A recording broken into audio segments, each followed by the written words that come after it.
Good morning, students. Yesterday we discussed properties of determinant, and today we will do questions based on properties of determinant. To first is, without expanding, prove that determinant of x a, x plus a, y b, y plus b, z plus C equals to 0। कल की class में आपको मैंने बताया था कि हम determinant को एक्सपेंड कैसे करते हैं, लेकिन इसमें लिखा हुआ विदाउट एक्सपेंडिंग। इट मीन्स हमने सिर्फ प्रॉपर्टी यूज करनी, हम इसे एक्सपेंड नहीं कर सकते। So taking left hand side X Y Z A B C, X plus A, Y plus B, Z plus C. तो इसमें कोई हार्ड एंड फास्ट टूल नहीं है कि आपने वही स्टेप लगाने हैं। हमने ऐसे इसको ऑपरेट करना है कि प्रॉपर्टी अप्लाई हो जाए। अब इसी क्वेश्चन को मैं आपको 2-3 मेथड से बताऊंगी कैसे आप कर सकते हैं। First, operating. सपोज मैं C1 को ऑपरेट कर रही हूँ, तो C1 plus C2 we have X plus A, y plus B, Z plus C. C1 में हमने C2 ऐड कर दिया, मीन्स फर्स्ट कॉलम में हम सेकंड कॉलम को ऐड कर रहे हैं। Second column as it is, third column as it is. तो अब ये हमारी प्रॉपर्टी बन गई। It is equal to 0 because, reason लिखना है क्योंकि प्रॉपर्टी अप्लाई हो रही है। As C1 and C3 are identical. आपको मैंने प्रॉपर्टी बताई थी, इफ एनी टू रोज और any two columns of a determinant are identical then the value of determinant is 0। तो हम डायरेक्टली लिख देंगे because C1 and C2 are identical, therefore its value is 0। और आप क्या कर सकते थे, ऑपरेटिंग, अगर ये ऑपरेशन नहीं लगाना होता तो हम लिखते हैं ऑपरेटिंग C3 माइनस C2। तो first column as it is, second column as it is, third column में से हम सेकेंड कॉलम को माइनस कर रहे हैं। So it is X Y Z. तो अब भी हमारे पास C1 और C3 आइडेंटिकल हो गए, तो वैल्यू 0। थर्ड ऑप्शन आप क्या कर सकते थे, C3 माइनस C1। जब C3 में से C1 को माइनस करेंगे तो C3 हमारे पास आएगा A B C, तो C2 एंड C3 आइडेंटिकल हो जाएंगे। In that case also value of determinant will become 0। तो ऐसे हमने प्रॉपर्टीज अप्लाई करनी है टर्मिनेंट की। Now next, same without expanding लेना है, ये भी हमने। Now without expanding, prove that determinant of 2, 7, 65, second row is 3, 8, 75, third row is 5, 9, 86 equals to 0. Now left hand side, 2, 3, 5, 7, 8, 9, 65, 75, 86, इसको हम बोलते हैं डेल्टा डिटर्मिनेंट। तो अब हमने इसे भी ऑपरेट करने, या तो हमने दो ही केस में हमारे पास टर्मिनेंट की वैल्यू 0 होती है अगर आपने प्रॉपर्टी ध्यान से करी है। First, either any two rows और कॉलम्स आर आइडेंटिकल, ये तो फर्स्ट कंडीशन जो अभी हमने अप्लाई करी है, और all the elements of any row और कॉलम आर 0। या तो किसी रोज या कॉलम के सारे एलिमेंट 0 हो और एनी अदर टू रोज और कॉलम्स आइडेंटिकल हो। तो अगर हम इसे ऑपरेट करें, ऑपरेटिंग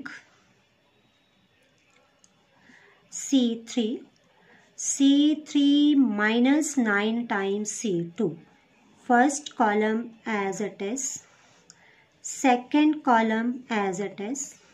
हम थर्ड कॉलम को ऑपरेट कर रहे हैं कैसे, C3 minus 9 times C2।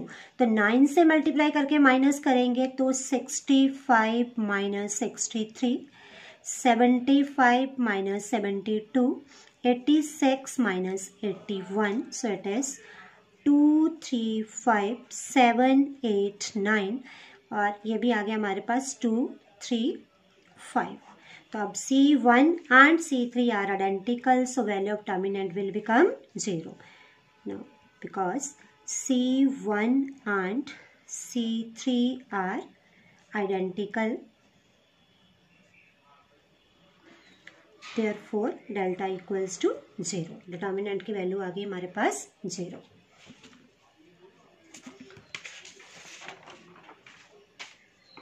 Next, now without expanding,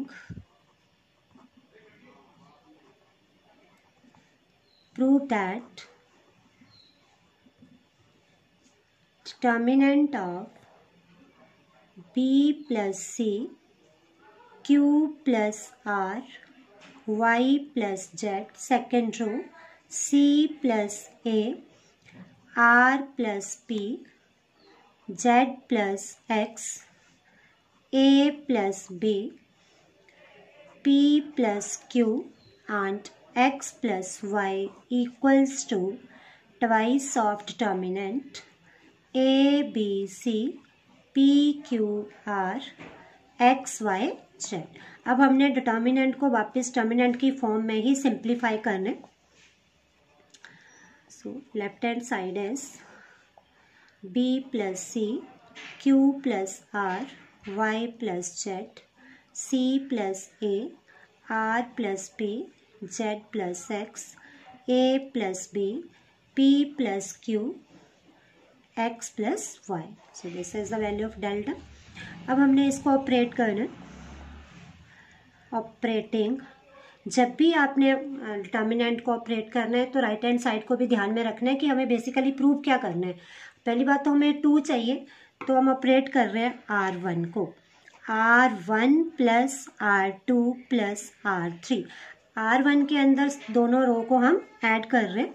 so it is, ये रो होती है first row, second row, third row, तो हम ऐसे ऐड करेंगे। तो b plus C plus C plus A plus A plus B, तो ये बन जाएगा twice of a plus B, क्योंकि c भी 2 बार आ रहा है, b भी और a भी। सिमिलरली नेक्स्ट हमारे पास बन गया twice of a plus B plus C. Next है twice of p plus q plus r and next है twice of x plus y plus z। Second row as it is, third row as it is। Now taking common 2 from R1, 2 common, ये भी आपको मैंने property बताई थी। Determinant each and every row and column is independent. किसी भी रो या column में से हम कॉमन ले सकते हैं, मैट्रिक्स में नहीं ले सकते। R plus P, Z plus X, A plus B, P plus Q and X plus Y. Now operating R1, R1 को हम ऑपरेट कर रहे हैं R1 माइनस R2। 2 हमारे पास कॉमन आ गया। अब मैं ये शीट रख रही हूँ द्वारा ताकि आपको समझ आए। R1 था हमारे पास a प्लस बी प्लस सी, और इसमें से हम R2 को माइनस करेंगे तो c और c कैंसिल हो जाएगा, a और a कैंसिल हो जाएगा, तो हमारे पास आ जाएगा b। Similarly r and p cancel तो q, z और x कैंसिल तो y, तो हमारे पास आ गया b, q and y। Second row as it is, third row as it is, a plus b, p plus q, x plus y। Now operating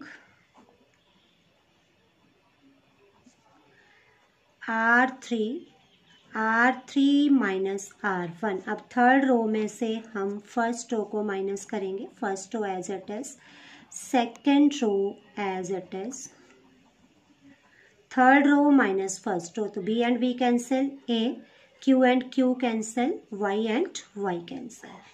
now next operating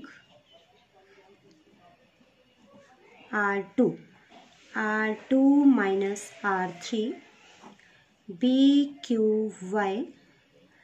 अब R2 में से R3 को minus करेंगे, c, p and p cancel, r, x and x cancel, z, a p x। अब हमने देखना है कि हमें प्रूव क्या करना था। हमें प्रूव करना था first row A P X, second row B Q Y and third row C R और जेड।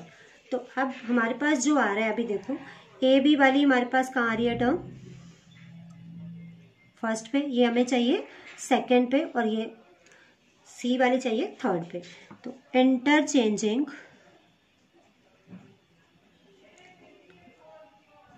R2 and R3। तो ये भी आपको मैंने प्रॉपर्टी बताई थी पिछली क्लास में, जब भी हम एनी टू रो और कॉलम को इंटरचेंज करते हैं तो value of determinant become negative. First row as it is, second और थर्ड को हम इंटरचेंज कर रहे हैं तो वैल्यू होगी हमारे पास नेगेटिव, राइट। अब नेक्स्ट स्टेप में हम R1 और R2 को इंटरचेंज करेंगे, फिर नेगेटिव होगी वैल्यू, तो negative negative positive. Now interchanging